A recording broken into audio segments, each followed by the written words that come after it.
पति पत्नी जहां पर 7 फेरे लेकर 7 जन्मों के जन्मांतर में बंध जाते हैं, वहीं पर एक पत्नी अपने पति का कत्ल कर देती है और कत्ल करने के बाद उसे बेड पर सुलाती है, उसके साथ सोती है, उसके साथ खाती है, उसके साथ पीती है और उसी के साथ रात में बाहों में लेकर उसे सो जाती है। और ऐसा वो एक दिन नहीं करती, लगातार 2 दिनों तक करती है और 2 दिन बाद अपने ही पति के 8 टुकड़े कर देती है। और जब वजह आप जानेंगे तो वजह सुनकर आपका दिल दहल जाएगा, आपके पैरों तले जमीन खिसक जाएगी, आप सोचने पर मजबूर हो जाएंगे कि एक पत्नी ने आखिर ऐसा क्यों किया। नमस्कार, मैं ज्योति गौड़ और आज की जो कहानी मैं आपको सुनाने जा रही हूँ, ये कहानी है हरियाणा के बहादुरगढ़ की। यहाँ पर एक धर्मेंद्र नाम का व्यक्ति रहा करता था, जिसकी उम्र थी 30 वर्ष और ये जल विभाग में ठेकेदारी का कार्य किया करता था। इसकी पत्नी थी आस्था, जिसकी उम्र थी 27 वर्ष। सब कुछ बहुत अच्छा था, पैसे की कोई कमी नहीं थी, संपन्न परिवार था, भरा पूरा परिवार था। पति के पास पैसों की कमी नहीं है, अच्छा घर है, गाड़ी है और अच्छे से जीवन चल रहा है। सब कुछ संपन्न रूप से जो एक अच्छे परिवार में होना चाहिए, वो सब कुछ सुख सुविधाएं इस परिवार में मौजूद हैं। कमी है तो सिर्फ एक चीज की कि जो धर्मेंद्र है, ये काम के सिलसिले में अक्सर बाहर रहा करता था, ये अपनी पत्नी को ज्यादा समय नहीं दिया करता था। और जो पत्नी आस्था है, ये ज्यादातर समय टीवी देखने में, मोबाइल चलाने में, गेम खेलने में या अड़ोस पड़ोस के लोगों से बातचीत करने में बिताया करती थी। लेकिन धीरे धीरे समय बीतता है तो इसे लगता है कि उसे अकेलापन महसूस हो रहा है। इतना कुछ करने के बाद भी उसका अकेलापन दूर नहीं हो रहा। लेकिन जो धर्मेंद्र हैं, ये पैसे कमाने में इतना व्यस्त होते हैं कि ये कभी रात में कभी दिन में घर से अक्सर बाहर ही रहा करते थे। लगभग कभी कभी तो 2 से 3 दिन भी ये बाहर रहा करते थे। पत्नी आस्था घर में अकेली रहकर परेशान हो जाती है, मोबाइल चलाती रहती है, लेकिन फिर भी इसका अकेलापन दूर नहीं होता।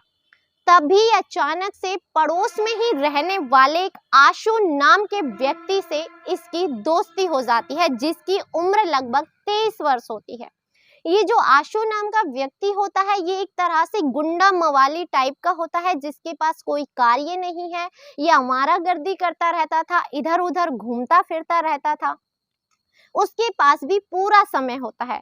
अब वो आस्था से बातचीत करने लगता है, पूरा पूरा दिन ये दोनों एक दूसरे से बातें करने लगते हैं और ये बातों का सिलसिला इतना बढ़ जाता है कि ये लोग आपस में मिलना जुलना भी शुरू कर देते हैं। क्योंकि जो धर्मेंद्र है, ये काम के सिलसिले में अक्सर बाहर ही रहा करते थे, ये इसके घर आ जाता है, घर आकर के आस्था के साथ रहता है और इनका प्यार कब प्रेम संबंधों में बदल जाता है, किसी को पता ही नहीं चलता।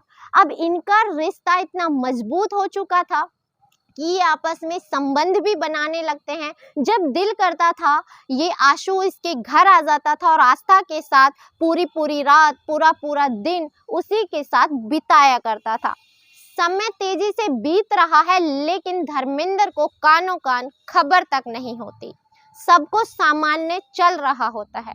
एक दिन धर्मेंद्र रात को लगभग 11:30 बजे घर से निकलता है कि मुझे जरूरी काम है, मुझे जाना होगा। वो चला जाता है और इसी बीच आस्था अपने प्रेमी आशु को अपने घर बुला लेती है। लेकिन रात को लगभग 12:30 का ही वक्त रहा होगा कि अचानक से धर्मेंद्र घर वापस आ जाता है। उसी घर की उसके पास दूसरी चाबी थी। वो सोचता है कि रात में पत्नी को क्या जगाना। वो चाबी से दरवाजा खोलता है और अंदर चला जाता है और अंदर जाता है तो क्या देखता है कि उसकी पत्नी उसके ही पड़ोस में रहने वाले आशु नामक लड़के के साथ एक ऐसी अवस्था में है जिसे कोई भी पति बर्दाश्त नहीं कर सकता। वो उसके साथ संबंध बना रही है और वो भी उसका पति सामने खड़ा होकर देख रहा है। पति आग बबूला हो जाता है, उसे गुस्सा आता है और वो अपनी पत्नी को भला बुरा कहना शुरू कर देता है। इसी चीज का फायदा उठाकर आशु वहां से फरार हो जाता है। कुछ समय बाद जो धर्मेंद्र होता है उसका गुस्सा ठंडा हो जाता है तो पत्नी हाथ पैर जोड़ने लगती है। हाथ पैर जोड़कर कहती है कि मुझसे गलती हो गई, मेरी गलती को माफ कर दो, भविष्य में ऐसा कभी भी नहीं होगा। जो धर्मेंद्र है वो अपनी पत्नी पर यकीन कर लेता है, लेकिन यहीं पर जो आस्था थी उसके दिमाग में एक खिचड़ी पकने लगती है और वो सोच लेती है कि अब तो धर्मेंद्र को रास्ते से हटाना ही होगा। घर में कुछ नींद की गोलियां रखी होती हैं, वो उसे खाने में खिलाती है और खिला करके सुला देती है और जब वो सो जाता है तो उसके सीने पर बैठती है और गला दबाकर उसकी हत्या कर देती है। और इसके बाद उसे कोई फर्क नहीं पड़ता, वो अपने प्रेमी को इस बारे में कुछ नहीं बताती है, उसे बेड पर ही लेटा हुआ छोड़ देती है, खाना बनाती है, खाना खाती है और पति के सीने पर हाथ रखकर आराम से सो जाती है।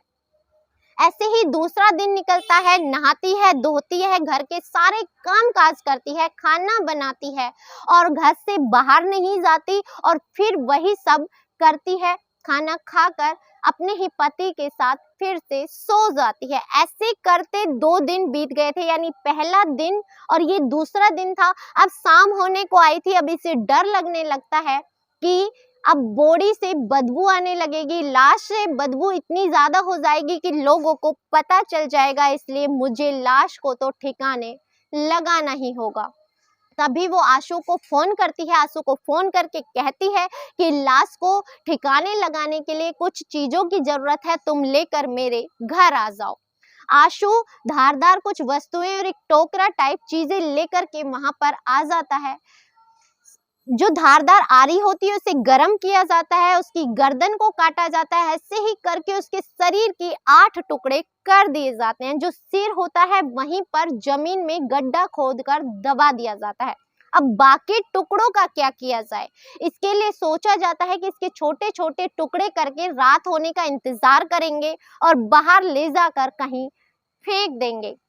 अभी ये लोग बड़े ही इत्मीनान से इस कार्य को कर रहे हैं जिसमें इन्हें कोई डर नहीं है, खौफ नहीं है। तभी दरवाजे की घंटी बजती है और दरवाजे की जब घंटी बजती है, जब ये आस्था दरवाजा खोलने जाती है तो दरवाजे पर धर्मेंद्र का बड़ा भाई और भाभी खड़े होते हैं। आस्था उन्हें मना करती है, अंदर आने से मना करती है, लेकिन उसकी इस हरकत पर उसके भाई को शक हो जाता है और वो उसे धक्का देकर अंदर चले जाते हैं। और जब अंदर जाकर देखा जाता है तो उस मंजर को देखकर उनके पैरों तले जमीन खिसक जाती है।